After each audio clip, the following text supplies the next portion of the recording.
You have 30 days to register your private lake with the Eagle Ridge HOA, or we will commence formal absorption proceedings.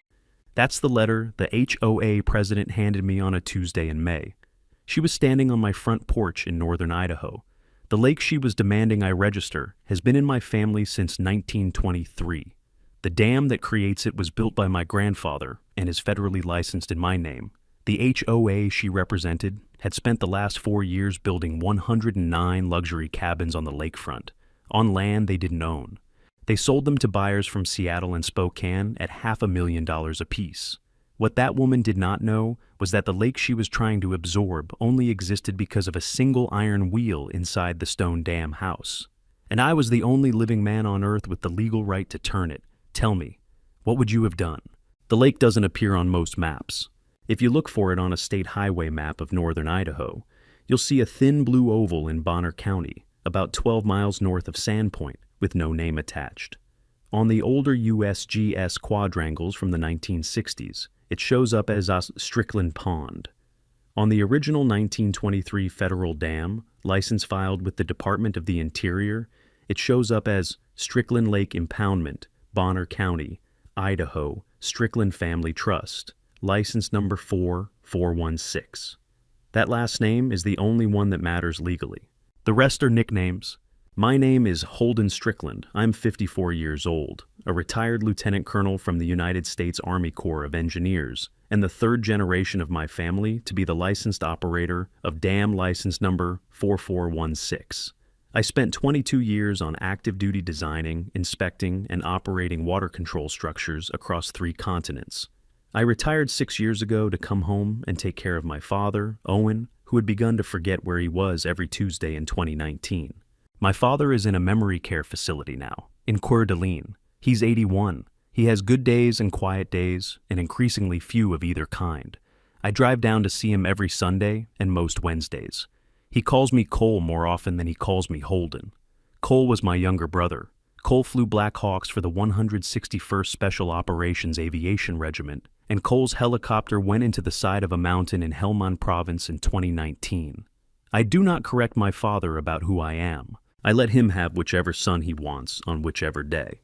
Cole left a daughter. Her name is Tilly. She's 17 now, a high school senior in Boise where her mother lives, and she spends every summer up here at the lake with me. She has been doing that since the year Cole died. She is the second most stubborn woman in my family. The first was my grandmother, who would have eaten Tilly for breakfast and admired her doing it. The family property is about 140 acres. Pine, larch, cedar, granite, and one lake of about 47 surface acres, held in place by a small stone dam my grandfather Pendleton Strickland built in 1923 to power a sawmill that is now a pile of foundation rocks under the cottonwoods. The dam still works. It is 101 years old. I inspect it every spring with my own hands, the way my father taught me, the way his father taught him. In the winter of 2020, while my father was still in our old farmhouse, a man named Devlin Vance bought 80 acres of cut-over timberland that bordered the north shore of our lake. Devlin is 56, a former lumber broker out of Spokane who had spent the previous decade flipping commercial buildings and was looking for what he called, in his promotional brochures, a legacy project. The legacy project was Eagle Ridge Lake Lodges. Devlin's company, Vance Lakeshore Development, subdivided the 80 acres into 109 cabin lots. He bulldozed 2 ridges to get the road in. He poured slab foundations across the gentle slope down to the water. He marketed every single lot as Premier Lakefront, with deeded access to a pristine 47-acre alpine lake. He sold them to buyers from Seattle, Spokane, Portland, Coeur d'Alene, and Sun Valley, at prices that range from $400,000 to $750,000 per cabin. He did all of this without ever buying a single inch of lakefront. The lakefront was and is mine. He counted on the fact that my father was already slipping when his sales brochures went to print. He counted on the fact that the Strickland family had not been particularly visible in the region for a decade. He counted on the fact that nobody in his target buyer pool was going to drive up to Bonner County with a 1923 federal dam license and a property surveyor. The day I retired and moved home, he counted wrong. I just didn't tell him for 2 more years. The first knock came on a Tuesday in May. I was at the kitchen window of the old farmhouse, the same farmhouse my grandfather built in 1922, peeling apples from last year's cellar storage for a pie Tilly had requested for her 17th birthday weekend. The dogs were on the porch. A white Cadillac Escalade I did not recognize rolled up the long gravel drive and stopped 20 feet short of the front steps. A blonde woman in a cream linen jacket got out. She was 51 or so, polished in the way new money polishes itself, heavier than her tailoring wanted her to be, carrying a leather folio under one arm. She walked up the porch steps without being invited. "Mr. Strickland, I'm Bridget Lockhart Vance.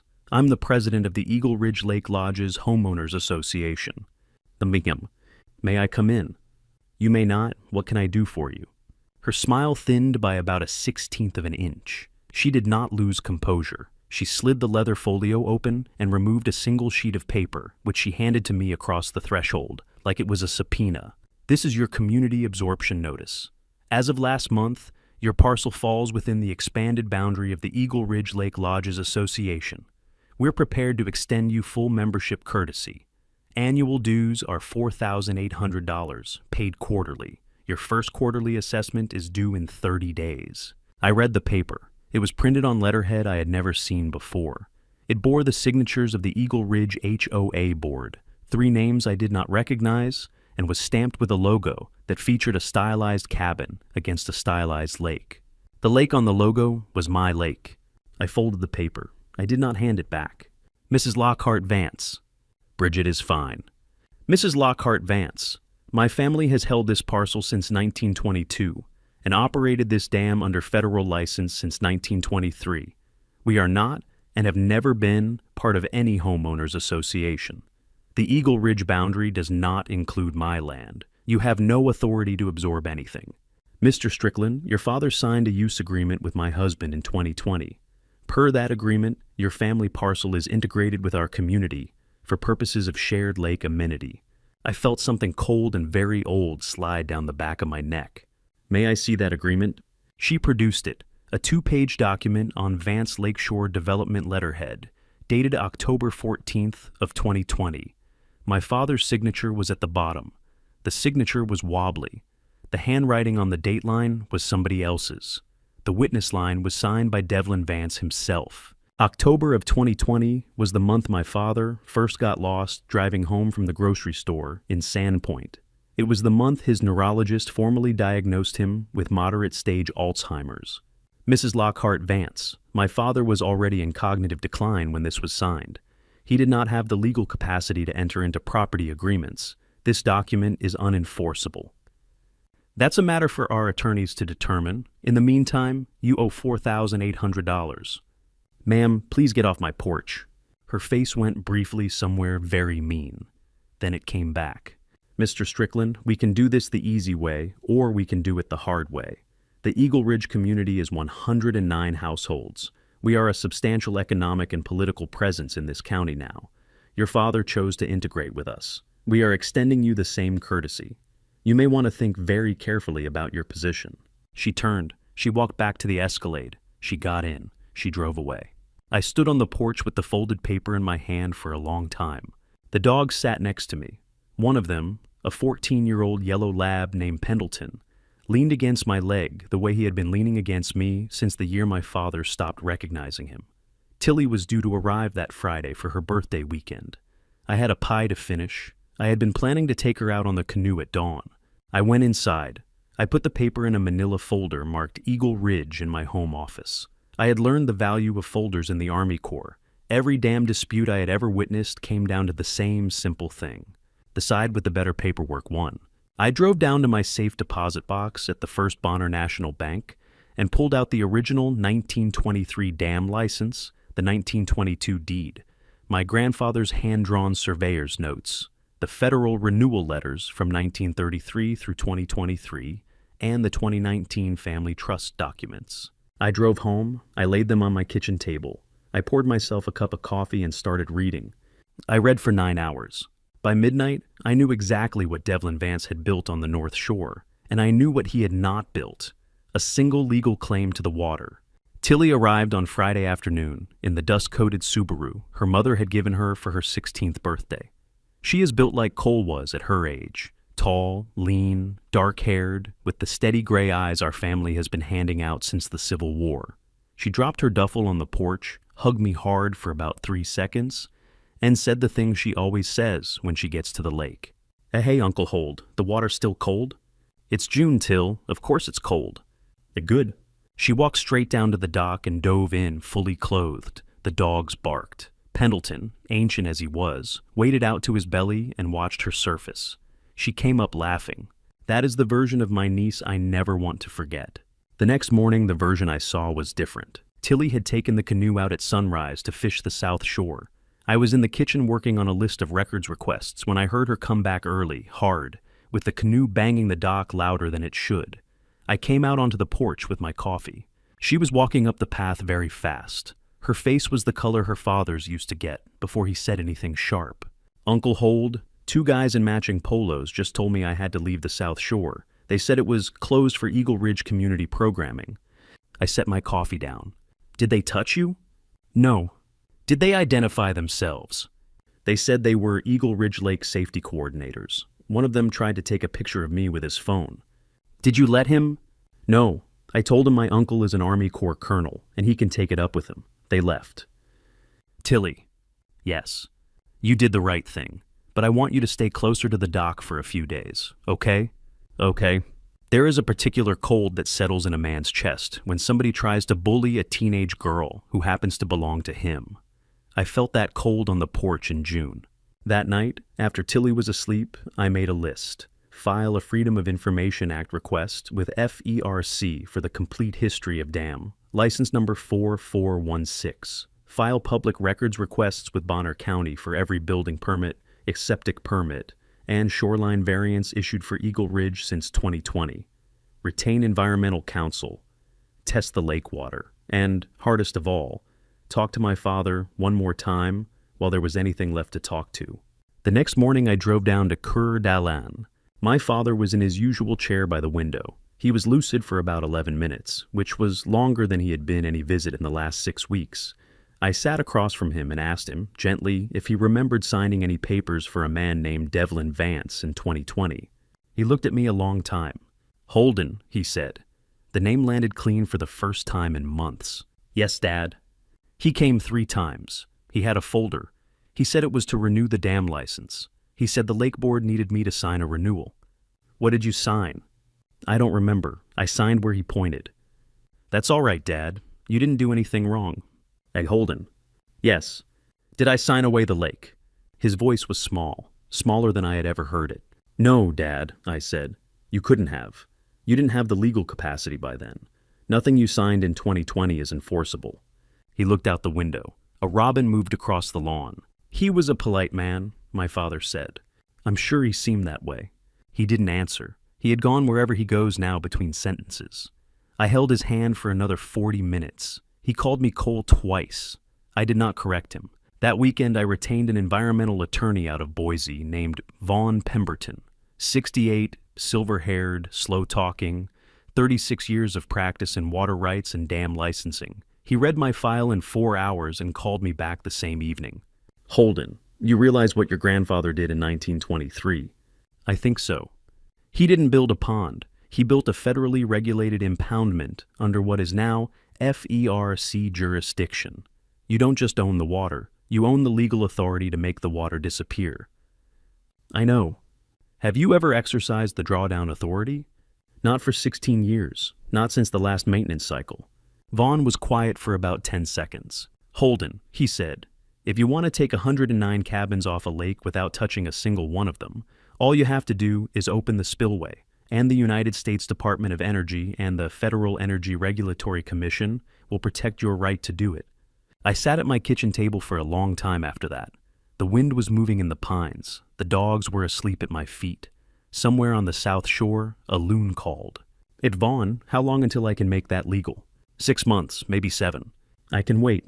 Devlin Vance pushed first. 2 weeks after Bridget's porch visit, I received a certified letter from Vance Lakeshore Development's in-house counsel. The letter informed me that Eagle Ridge Lake Lodges had filed a quiet title action in Bonner County District Court asserting shared ownership rights to the impoundment commonly known as Strickland Lake, based on, among other documents, the use agreement my father had signed in 2020. A quiet title action, for those who have never had the pleasure, is a lawsuit that asks a judge to declare ownership of disputed property. If you don't respond within a specific window, the judge can grant the title by default. It is the kind of legal move that depends entirely on the other side, either missing the deadline or being too overwhelmed to respond well. Devlin had filed his on a Friday afternoon of a holiday weekend. The deadline was 21 days out. He had counted on me not noticing for 19 of them. Vaughn filed my answer on the following Monday. The answer was a 31-page document that walked the court through the 1923 federal license, the 1922 deed, the chain of title from my grandfather Pendleton through my father Owen to me as trustee, the 2019 family trust transfer, the medical records that established my father's cognitive impairment by August 2020, and the legal incapacity of any use agreement he had signed thereafter.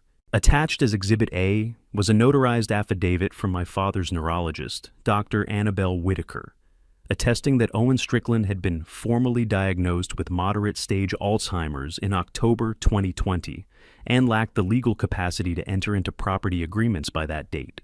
Vaughn told me later he had never enjoyed filing an answer more in his life.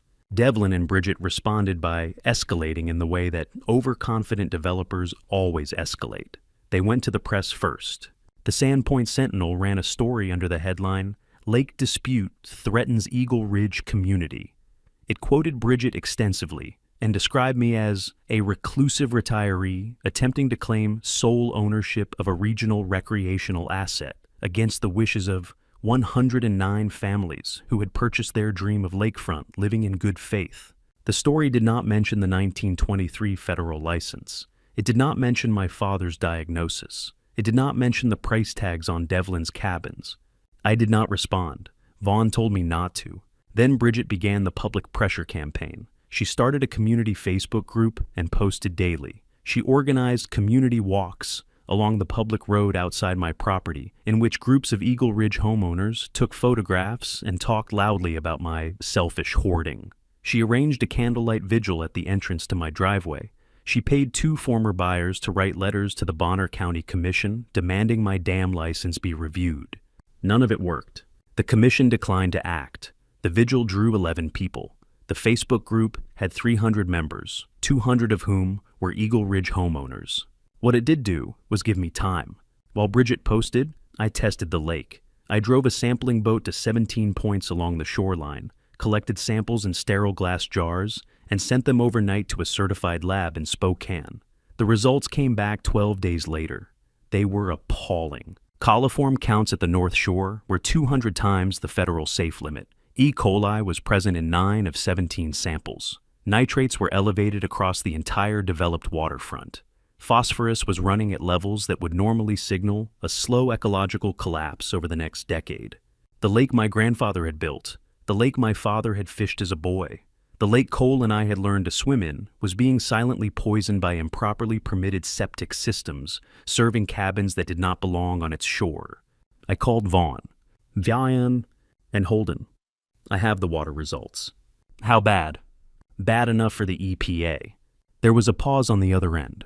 Holden, he said, we just turned a quiet title action into a federal environmental case.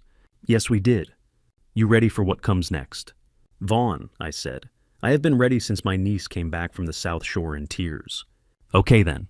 He made the call to the EPA that afternoon. The investigation opened the next week. The federal layer changed everything. EPA Region 10 dispatched an investigator named Lou Bartholomew. Lou was 59, balding, easygoing in the way only veteran inspectors can be easygoing, and he had been doing this job for 27 years. He arrived on a Thursday in a beige government truck and spent 6 full days walking the development with a clipboard, a soil probe, a water sampler, and an expression that grew steadily darker. Of the 109 cabins, 63 had been built with septic systems that did not meet Idaho DEQ standards. 22 had no permits on file at all. 11 had been connected to a shared community drain field that turned out, on inspection, to be a hand-dug trench feeding directly into a seasonal creek that fed into my lake. Devlin Vance had been quite literally piping raw effluent into my water for 4 years. But Lou's investigation surfaced something else. While walking the permits at the county clerk's office, Lou met a soft-spoken older woman named Hattie Branscombe, deputy county clerk for 31 years. Hattie had been waiting, she told Lou, for somebody federal to come ask the right question. When he asked, she answered. The right question was who had approved Eagle Ridge's original development plat. The answer was the Bonner County Planning Commission. The chair of that commission in 2020, when Eagle Ridge was approved, was a man named Carter Vance. Carter Vance was Devlin Vance's first cousin. The recusal box on the Eagle Ridge approval vote was unchecked. Carter had voted yes on his own cousin's development and on every subsequent variance, every permit extension, and every shoreline encroachment Eagle Ridge had requested in the 4 years since. Lou brought all of this back to me on a Sunday afternoon over coffee at my kitchen table. Vaughn was on speakerphone from Boise. Tilly was at the counter, pretending to read a magazine and absolutely listening. "Holden," Lou said. "We have a federal Clean Water Act case, a state environmental quality case, a county conflict of interest case that probably puts Carter Vance in front of a grand jury, and a private civil case where Devlin has been selling cabins to 200 out-of-state buyers under fraudulent lake amenity disclosures. What about Bridget? She signed the absorption notices. She signed the threats. She organized the community pressure campaign. Conspiracy is a beautiful charge in cases like this. She'll be in the federal indictment with her husband." I sat with that. "Vaughn?" "Yes. What if we don't break the story the way you all are imagining? What did you have in mind? A scheduled maintenance drawdown of the lake?" Lou and Vaughn were silent for about 4 seconds. Then Vaughn very slowly said, "Holden, if you exercise your drawdown authority while the EPA inspection is active, the entire developed shoreline becomes exposed for federal examination at the same moment the world learns about the fraud." "Yes." "In one afternoon?" "Yes." "Are you sure?" I looked at my hands. They had built bridges in Bosnia, in Iraq, in Afghanistan, and they had held my father's papery hand the previous Sunday in Coeur d'Alene. "Vaughn," I said, "my grandfather built this dam to power a sawmill. The sawmill is gone. The lake is still here, and the lake belongs to the family that built it. Let's let the country see what's been done to it." Tilly looked at me a long moment. Then she said, very softly, "Uncle Hold?" "Yes." "Now that's so cool. A scheduled maintenance drawdown under FERC license is a formal process. It is not a man losing his temper and opening a sluice gate. It is paperwork, notice periods, public posting, environmental review, fish and wildlife coordination, downstream notification, and finally, on a specific date authorized by the federal government, the slow opening of a control structure. I spent the next 11 weeks building it the right way. First, I filed a notice of scheduled maintenance drawdown with FERC's Pacific Regional Office. The filing cited the standard 10-year inspection cycle for the dam, which was, in fact, overdue. It proposed a 12-foot drawdown of Strickland Lake from its normal pool elevation to the maintenance pool elevation. The drawdown would occur over 18 to 24 hours. The lake would be held at maintenance pool for 14 days, while the dam structure was inspected, after which it would be refilled by natural inflow over 90 days. The filing was, on its face, completely routine. Hundreds of small dams across the United States perform similar drawdowns every year. FERC approved the filing in 19 days. Then I filed a coordinated notice with the Idaho Department of Environmental Quality requesting a courtesy inspection window during the drawdown period to evaluate exposed shoreline conditions adjacent to upstream development. DEQ approved within a week. Then Vaughn filed a separate notice with EPA Region 10, requesting their continued inspection access. Then we sent certified letters to every one of the 109 Eagle Ridge cabin owners. The letters were polite, clinical, and very clear. They informed the recipient that Strickland Lake was a federally licensed dam operation, that a scheduled maintenance drawdown was coming on a specific date, that their developer had no recorded ownership of any portion of the lake or shoreline, and that they may wish to consult counsel about their purchase agreement. Vaughn estimated about 95% of those letters would lead to a phone call to a lawyer within a week. He underestimated. It was 100%. Meanwhile, Tilly turned 18. She came up from Boise for the last weekend of June. She had finished her senior year and would start at Idaho State in the fall, studying environmental engineering. She walked into the kitchen with 2 backpacks and a small wrapped present she handed me before I could even hug her. It was a brass key on a leather lanyard, mounted in a small wooden frame. Under the key was an engraved plate that read, Assistant Operator, Strickland Lake, FERC License 4416, Second Generation, Succession Designate, T. Strickland, 2024. I looked at my niece. I had it made at the trophy shop in Sandpoint, she said. It's not legal, yet, but I figured we should start now. I could not speak for a moment. Oh, Uncle Hold. Yes. I want to be the next one. Okay? Okay? Okay. She hugged me. Pendleton barked at the door. The wind moved in the pines. Vaughn came up the following Wednesday for a planning meeting. He brought Lou Bartholomew, an EPA team lead named Margaret Forsyth, a state hydrologist named Reese Calloway, and Bonner County Sheriff Wallace Trent, a quiet man who had known my father for 40 years and had been waiting, like Hattie Branscombe, for the right question. We mapped the entire operation. The drawdown would commence at 6 a.m. on a Saturday in late August. Federal, state, and county personnel would be on site by 5. Press would be notified the morning of, with credentials issued through Sheriff Trent's office. The Eagle Ridge HOA would be served the same morning with a federal cease and desist on shoreline access. The lever, actually a 5-foot iron control wheel, would be turned by me in person at 6 a.m. The wheel had not been fully opened since 2008. I had inspected the mechanism the previous Saturday. It still moved. My grandfather had built the linkage to last a century. He had outdone his engineering by 20 years. Wallace Trent looked at me across the table at the end of the meeting. Holden, this is going to be the strangest thing this county has seen since the river froze in 1973. Probably. You want me to go on record with the press? Well, Wallace, I would appreciate it. All right then. 3 days before the drawdown date, Vaughn called me with an update. Holden, Bridget filed an emergency motion to enjoin the drawdown. Filed where? It's Federal District Court, Idaho. She is on the record attempting to legally block the FERC-authorized operation of a federally licensed dam. How did the judge rule? He laughed at her, Holden. He literally laughed. The order was denied in 40 minutes.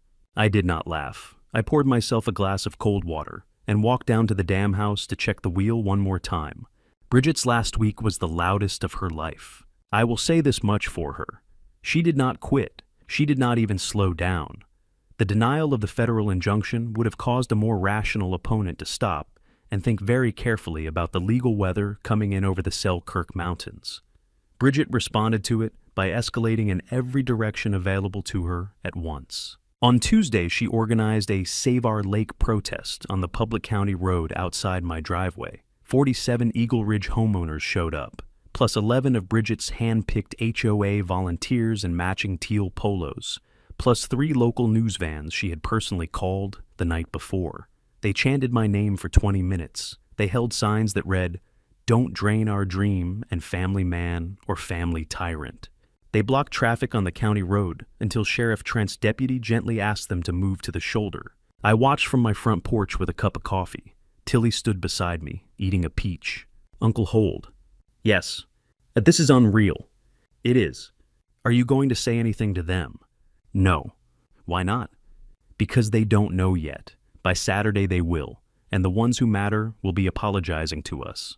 She bit into the peach and watched the chants slowly run out of steam. On Wednesday, Bridget filed 3 more legal motions in 3 different courts. State District Court, requesting a temporary restraining order, State Environmental Court, requesting an emergency injunction, and Federal Court, requesting reconsideration of the original motion the judge had denied on Monday. All 3 were denied within 48 hours. The federal judge wrote in his second denial order the single sentence, "The court has previously addressed this matter. The court declines to do so again." On Thursday, Bridget tried to call me personally 7 times. I did not answer. She left 3 voicemails of escalating shrillness. Vaughn transcribed them and added them to our litigation file. The 3rd one ended with the phrase, "You have no idea what kind of community you are about to destroy," which Vaughn circled in red and noted in his neat hand, "ADD to intimidation count." On Friday, she did the stupidest thing of all. She drove to my driveway at 4 in the afternoon, with a contractor's truck following her. and stationed a 4-man crew at the entrance to the property. The crew began unloading a chain-link gate, a banner that read, Eagle Ridge Lake Community Entrance, and 4 metal stakes the size of Major League Baseball bats. I came out of the house in my work boots. Tilly came out behind me with her phone already recording. Mrs. Lockhart Vance. Mr. Strickland. What are these men doing on my driveway? They are installing community signage at the new entrance to the Eagle Ridge Shared Amenity Access Road. Ma'am, this is my private driveway. You and your crew are trespassing on my land. Please leave. This is now community access, as of the filing we made this morning, which was denied by a federal judge an hour later, Bridget, as you know. Her face went, for the first time, the color of slate. Mr. Strickland, you were about to make a very bad decision. No, ma'am, you are. Tilly, please call Sheriff Trent. Tilly already had him on the line. She handed me the phone. Wallace listened for 30 seconds, asked for the address, and said calmly, Tell Mrs. Lockhart Vance she has 9 minutes before a deputy arrives. After that, the trespass becomes formal. I conveyed Wallace's message word for word. Bridget stared at me a long moment. Then she turned to the contractor crew, who were staring at her with the increasingly uncertain looks of men who had not been told they were committing a crime. Put it all back, she said. We'll come back later. Ma'am, we will not come back later. Sheriff Trent's deputy will arrive in approximately 7 minutes. If you are not gone, you will be cited. The crew will be cited. The truck will be impounded as evidence. This isn't over, Strickland. It is for today, Bridget. She got in the Escalade. The crew threw the chain link back in their truck and followed her down the county road like a small parade of bad ideas. Tilly was still recording. She lowered the phone and looked at me. Uncle Hold. Yes. I think she's going to do something even worse tomorrow. I think you're right. What are you going to do? I looked at the lake. The water was very still in the late summer light. A pair of loons was floating about 100 yards from the dock. Somewhere in the dam house, a 5-foot iron wheel was waiting for 6 a.m. on Saturday. Tomorrow at dawn, I said, I am going to turn the lever. Bridget did do something worse. She did it at 3:47 in the morning, in the dark, with a pair of bolt cutters and absolutely no understanding of what she was about to walk into. I was up. I had been up since 2:30. I had not slept well, and the operations checklist for the drawdown had been running through my head on a loop. I was in the kitchen, in my work clothes, drinking the 3rd cup of coffee of the early morning, when the dogs went off at the back door. Not the warning bark, the other one. The deep, low chest bark Pendleton had reserved for exactly 2 events in his life. A black bear at the porch in 2018, and the day Cole's flag-draped casket came up the driveway. I went to the kitchen window. Tilly came down the stairs in her sleep shirt, already pulling on a hoodie. Uncle Hold, someone's down at the dam house. I see. The motion light over the dam house had come on. It was 120 yards down the slope from the back porch, half hidden by cedars, and from the kitchen window, I could see only a corner of stone wall and a flash of cream-colored linen jacket moving across the path. Bridget had bolt cutters. She was working on the padlock that secured the door of my grandfather's dam house, the padlock my father had put on it in 1989, reinforced on the inside by a second lock, a third lock, and a steel deadbolt I installed in 2020 when I came home. She was not going to get through it, but the security camera I had installed in May, mounted in the cedar tree behind the dam house, was already recording her in 4K resolution under a generous halogen floodlight, and the dam house door was, as of the certified letters we had sent every Eagle Ridge homeowner, a federally protected facility under FERC license. I called Wallace Trent. He picked up on the second ring. He had been awake. Wallace. Holden. Bridget is at the dam house with bolt cutters. She is attempting to access a federally licensed structure. There was a pause of about 1.5 seconds. I'm 14 minutes out. I will have 2 deputies and the dam house cam recording on the way. Do not engage. I will not. Holden. Yes. Today just got easier, didn't it? Yes, it did, Wallace. I hung up. I turned to Tilly. She was at the kitchen window, watching, very still. Waddle. Yes. Go upstairs, pack your camera and your notebook, and meet me on the back porch in 5 minutes. Yes, sir. I have never heard her use that phrase before. She used it once, that morning, in the kitchen, in the dark, at 4 a.m, before the strangest day of my life. I walked out onto the back porch with my coffee. The dogs followed. Pendleton kept low and quiet beside me. I sat in my grandfather's wooden rocking chair and watched the corner of cream linen flicker through the trees as Bridget tried and tried and tried to open a door her bolt cutters were never going to defeat. She did not see me on the porch. The light was wrong. The shadows were good.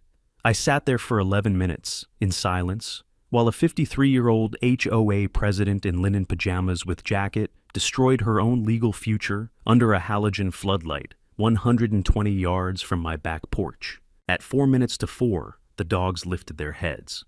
The first set of headlights appeared at the top of the driveway, Wallace Trent's Tahoe. Behind it, 2 deputy units. They came down the gravel slowly, with no lights, deliberate as a tide. Bridget did not hear them until they were 30 feet away. She turned. The bolt cutters dropped from her hands and clattered on the stone path. Her face, lit by the halogen, went through the same 3 stages I had watched it go through on my front porch in May. The corners first, then the eyes. Then everything around the mouth fell at once. She tried to run. She made about 6 steps up the slope before Deputy Marin Holloway, a former cross-country runner from Sandpoint High School, reached her and very gently, very professionally, asked her to stop and place her hands on her head. Tilly came out onto the back porch beside me. She was holding her camera. Uncle Hold. Yes. Is this real? It's real. Are you going to do the drawdown today? Enviat. I looked at my watch. 5:17 a.m. The sky was beginning to turn the color of new pewter behind the Selkirks. Lou Bartholomew was due to arrive at 5:50. Margaret Forsyth from EPA at 5:45. Reese Calloway from State at 6. 2 press-credentialed reporters from the Spokesman Review and a Boise NPR affiliate, 6:15. The drawdown commencement, 6 a.m. on the nose. Yes, I said, right on schedule. Tilly nodded. Uncle Hold. Yes. Can I hold the key? I unclipped it from my belt and put it in her palm. She closed her fingers around it. Let's go, she said. The first news truck pulled into the gravel turnaround at 5:58 in the morning. By 6:05, there were 4. By 6:20, there were 11. KREM out of Spokane, KHQ out of Coeur d'Alene, a Boise NPR truck, the Spokesman Review, the Sandpoint Sentinel, 2 regional TV affiliates, and a freelance photographer from National Geographic who had been at a friend's cabin nearby. I will admit in retrospect that I had underestimated how many people were interested in the story. By 6:03, Federal Inspector Margaret Forsyth stood next to the dam house with her clipboard and her EPA windbreaker. Lou Bartholomew was beside her. Reese Calloway was beside him. Sheriff Wallace Trent stood at the property line with 2 deputies, while Bridget sat in the back of one of the cruisers, no longer in linen, wrapped in a wool blanket, head down, no longer crying because she was past the part of the morning where crying still felt useful. Devlin Vance was not on site. Federal agents from the FBI Spokane office had executed search warrants on his home and his development office at 5:45 a.m. He was, at that moment, in his bathrobe answering questions about his septic permits. At 6:04, I walked into the dam house. Tilly walked in behind me. The dam house is a stone-walled chamber about 12 by 10 feet, with a cedar plank floor, a single east-facing window, and a 5-foot iron control wheel mounted to a brass and steel linkage that descends into the spillway housing. My grandfather built the wheel in 1923 from castings he had commissioned in Spokane. It still bears his initials, PS, cast into the upper rim. The leather grip is the same leather my father rewrapped in 1979. I checked the brass dial. Closed. I checked the secondary lockout pin. Disengaged. I checked the federal authorization sheet I had clipped to a hook on the stone wall the night before. Signed by FERC. Signed by EPA. Signed by Idaho DEQ. Signed by Sheriff Wallace Trent as witness officer. I checked Tilly's face. 18 years old, in jeans and a flannel and a wool watch cap, holding her camera at her side with the lens cap off. Cole's daughter, my niece, my family's second-generation operator. Yes. Want to do the first quarter turn with me? Yes, sir. She stepped beside me at the wheel. We put our hands on the leather grip together. Hers were smaller than mine, but stronger than they had any right to be at 18. The wheel resisted for the first half-inch with the weight of 16 years of disuse, and then it broke free with a soft metallic shudder I will remember on my deathbed. We turned it, 1/4 rotation. The spillway gate below cracked open by 6 inches. The lake began to fall. You could not see it at first. A 47-acre lake does not respond instantly to a 6-inch gate opening, but the sound changed. A new note entered the morning, the low, rolling rumble of water going through a spillway it had not gone through in years. The sound carried up the slope. The dogs heard it first. Then the journalists heard it. Then everyone heard it. We finished the rotation in 3 more quarter turns, over 12 minutes. By 6:22, the spillway was fully open, and Strickland Lake was draining toward maintenance pool elevation at the federally authorized rate of 1 inch per minute. I came out of the dam house with Tilly behind me. Margaret Forsyth and Lou Bartholomew were already walking the exposed shoreline with their cameras. Within 90 minutes, they would photograph 31 illegally constructed septic discharge pipes, 4 shoreline encroachments that crossed my property line by over 40 feet, and 1 collapsed footing pad that suggested a lakefront cabin had been built without an actual foundation inspection. The Spokane reporter, a sharp-eyed woman in her 40s named Adrienne Halloran, walked up the path and asked if I had a statement. I did. My name is Holden Strickland. I am the 3rd-generation licensed operator of Strickland Lake under federal dam, license number 4416, originally issued in 1923. The dam that creates this lake was built by my grandfather. The land it sits on has been in my family for 102 years. The cameras held me. 4 years ago, a developer named Devlin Vance built 109 cabins on land bordering this lake and sold them to families across the Northwest as lakefront properties. He did so without ever owning 1 inch of the lake or its shoreline. His buyers were deceived. His HOA president on this property at 4 a.m. this morning attempted to break into a federally licensed dam structure with bolt cutters. She is currently in the back of a sheriff's vehicle. A small noise went through the press. The lake the developer sold to 109 families is now draining for federally authorized maintenance. The shoreline is being inspected at this moment by the EPA for the illegal septic discharge that has been poisoning my family's water for 4 years. I paused. I looked at Tilly. To the cabin buyers, you are victims of a fraud. Your contracts are being reviewed. There will be a path to relief. I will be a witness for every one of you in any case you bring. I paused again. And to Mrs. Lockhart Vance, who tonight tried to take the door of my grandfather's dam house off its hinges. Ma'am, the door is 100 years old. So is the family that built it. Some doors are not meant to open from the outside. I walked back up the slope. The lake kept falling. The legal aftermath unfolded faster than anyone predicted. Devlin Vance was indicted federally on 21 counts spanning the Clean Water Act, mail and wire fraud, conspiracy, and false statements to federal regulators. He pled out to 12. He is currently 3 years into an 8-year sentence at FCY Sheridan in Oregon. Vance Lakeshore Development was dissolved by the state of Idaho 6 months after the indictment. All corporate assets, totaling about $18 million, were placed in a court-supervised trust to compensate the cabin buyers. Bridget Lockhart Vance was indicted on conspiracy, attempted breaking and entering of a federally licensed facility, intimidation of a witness, and 3 counts of false statements in the absorption notices. She pled to 7 counts. She served 11 months in a federal women's facility in Phoenix. She lost the Cadillac, the house, and most of the linen.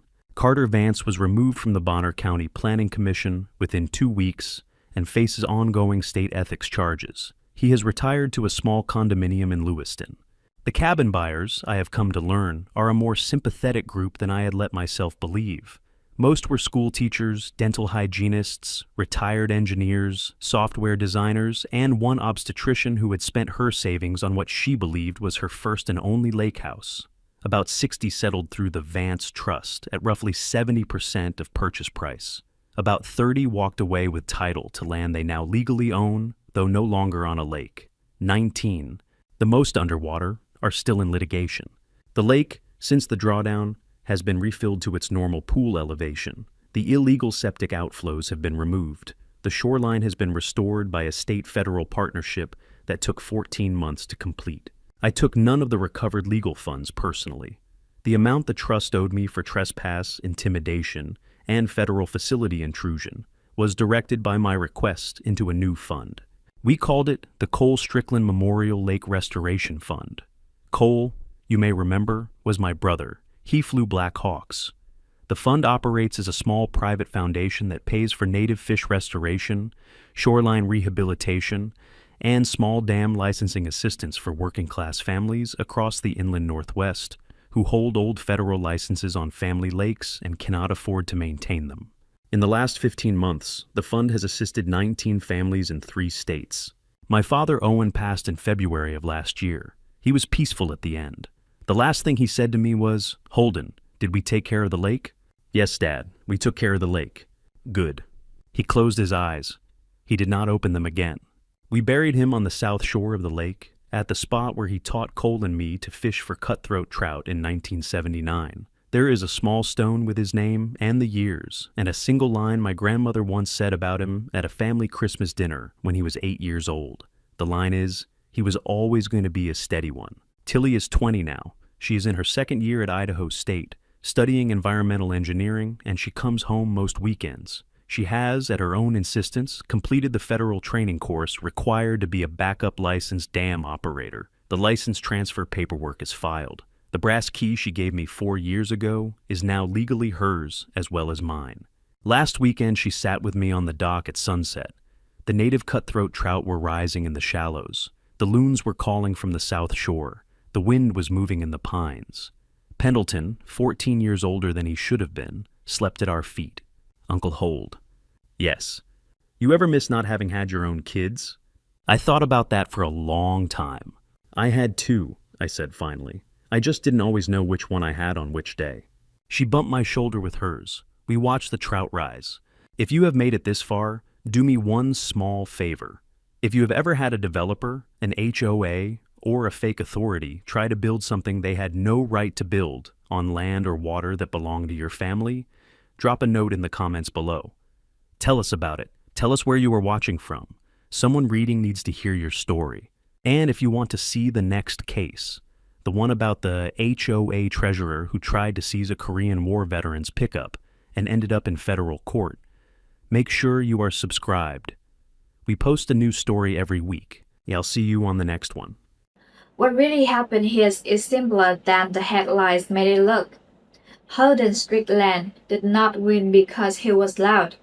He won because he was the only one who actually read the 1923 paperwork. For 4 years, a developer counted on nobody pulling the original dam license, on an aching father unable to defend his own signature, and on a quiet retired engineer too patient to push back. He was wrong about every one of those things. The lesson here is worth saying out loud. The most powerful documents in your life are often the ones nobody else has read in 50 years. If you own old land, an old dam, an old well, an old easement, or an old water right, go pull the paperwork. Know what you actually hold before somebody else decides to build something on it. If you ever had a developer or a HOA try to take something your family worked for, drop a comment and tell us. And if you want to see next week's case, the HOA treasurer who tried to steal a Korean War veteran pickup and ended up in federal court, make sure you're subscribed. I'll see you on the next one.